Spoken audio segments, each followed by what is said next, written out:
মশা নিধনের সমন্বয়হীনতা কাটিয়ে সিটি কর্পোরেশনের সাথে একযোগে কাজ করার কথা জানিয়েছেন স্বাস্থ্যমন্ত্রী সরদার সাখাওয়াত হোসেন। রাজধানীর ধলপুরে মশার ওষুধের কার্যকারিতা পরীক্ষা শেষে এই কথা বলেন তিনি। মিরপুরে ঢাকা উত্তর সিটির একই কর্মসূচিতে যোগ দেন স্বাস্থ্য প্রতিমন্ত্রীও।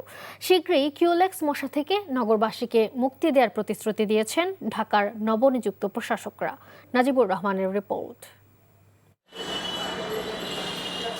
বিগত কয়েক সপ্তাহে মশার উপদ্রবে অতিষ্ঠ নগর জীবন। এমন বাস্তবতায় ফগার মেশিন দিয়ে সেই পুরনো কায়দায় মশার ওষুধ যাচাইয়ের উত্তর সিটি কর্পোরেশন। তবে প্রক্রিয়া পুরনো হলেও এবার নতুন কিছু করে দেখাতে মরিয়া নবনিযুক্ত প্রশাসক।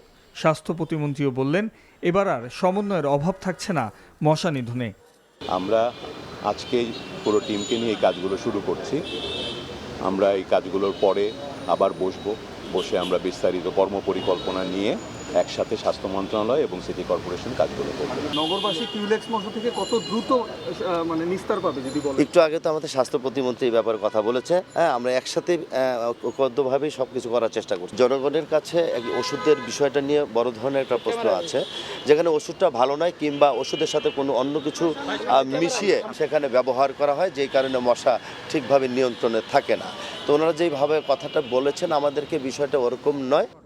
এদিন মশা নিয়ন্ত্রণে তৎপরতা ছিল ঢাকা দক্ষিণ সিটি কর্পোরেশনেরও। নবনিযুক্ত প্রশাসক স্বাস্থ্যমন্ত্রীকে নিয়ে ধলপুর এলাকায় মশা নিধনের ওষুধ পরীক্ষা করেছেন। পরে মশা নিয়ন্ত্রণে নগরবাসীর কাছে পর্যাপ্ত সময় ও সহযোগিতা চাইলেন তারা। মাত্র 7 দিন হলো আমরা এসেছি, কাজে মশা বৃদ্ধির পরেই আমরা এসেছি। এখন আমরা মশা নিধনের জন্য যতটুকু কাজ আমাদের কাছে এখন পর্যন্ত আছে, আমরা সম্পূর্ণ কাজ আমরা শুরু করতেছি। আজকে থেকে জলে এবং স্থলে দুইখানে আমরা ব্যাপক হারে মশা নিধনের কাজ শুরু করব, যাতে করে আমাদের মশার পরিমাণ আর বৃদ্ধি না পাইতে পারে। জনগণকে যত দ্রুত সেবাগুলো দেয়া যায় সেটার জন্য আমাদেরকে সচেষ্ট থাকতে হবে। তো এইখানে যেখানে যেটা করার আমরা সেটাই করব ইনশাল্লাহ, এবং আমরা আশা করি যে মশককে আমরা নিয়ন্ত্রণের মধ্যে নিয়ে আসতে পারব। রাজধানী জুড়ে মশার ওষুধ প্রয়োগে সিটি কর্পোরেশনের কর্মীদের তৎপরতা তদারকি চলছে বলেও জানিয়েছেন নগর প্রশাসকরা। Najibur Rahman, NTV news, Dhaka.